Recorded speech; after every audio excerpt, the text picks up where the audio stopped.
Welcome చెప్తున్నారా? ఏంటి ఇందులో ఉన్న సారాంశం?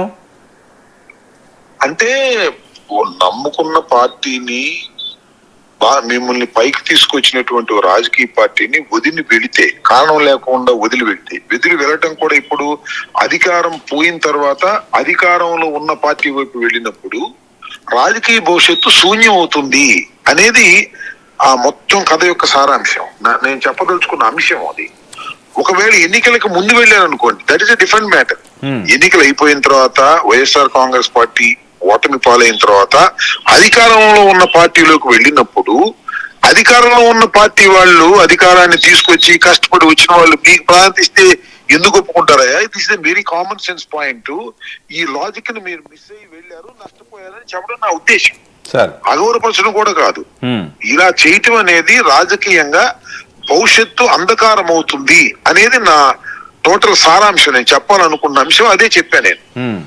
ఎవరైతే వైఎస్ఆర్ కాంగ్రెస్ పార్టీని ఎప్పుడు వీడి అధికారం కోల్పోయిన తర్వాత అధికారంలో ఉన్న రాజకీయ పార్టీలోకి వెళ్ళి అక్కడేదో రాజకీయంగా సాధిద్దాం అనుకుంటే మీరు సాధించలేరు.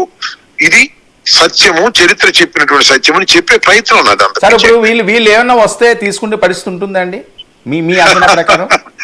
అది ఎన్ని ఊహాజనితమైన ప్రశ్నలు. దానికి సమాధానం చెప్పగలిగిన వాడిని కూడా నేను కాదు. పోనీ ఏమైనా మీకు సిగ్నల్స్ వస్తున్నాయా?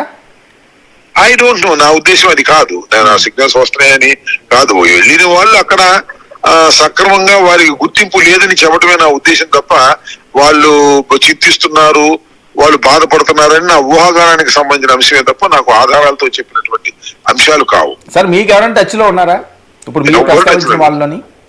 ఎవరు టచ్ కనపడితే పలకరించుకుంటాం తప్ప టచ్ లో ఏమీ లేరు. టచ్ లో ఉంటాం, రాజకీయాలు మాట్లాడటం, మేము అసంతృప్తిగా ఉన్నామంటాం, వస్తామంటాం, ఇవన్నీ ఏమీ లేవు. కానీ అక్కడ వాళ్ళ పొజిషన్స్ చూసినప్పుడు మనకు అర్థం అవుతుంది కదా. అక్కడ లోకల్ గా ఇప్పుడు నేను వెళ్ళి సడన్ గా తెలుగుదేశంలో చేరతాను సార్. అవును, నిన్న దాకా తెలుగుదేశాన్ని దూషించో లేకపోతే విమర్శించో ఉన్న నేను అక్కడికి వెళ్తే నా మీద కొంతమంది తెలుగుదేశం ఎందుకు చేర్చుకున్నారు రామబాబు అని అడుగుతారు కదా. అవును, అడుగుతారు. సరిగా నాకు ఏదైనా ప్రాధాన్యత వాళ్ళు ఒప్పుకోరు. This the common sense point. Okay, ఎన్నికలకు ముందు అంటారు, ఎన్నికలకు ముందు అవసరం ఎవరికైనా. ఎన్నికలు జరుగుతున్నప్పుడు ముందు ఏ పార్టీ నుంచి ఎవరు వస్తున్నా సరే తీసుకున్నాం, వాళ్ళతో మనకు 4 ఓట్లు వస్తాయని అనుకోవచ్చు.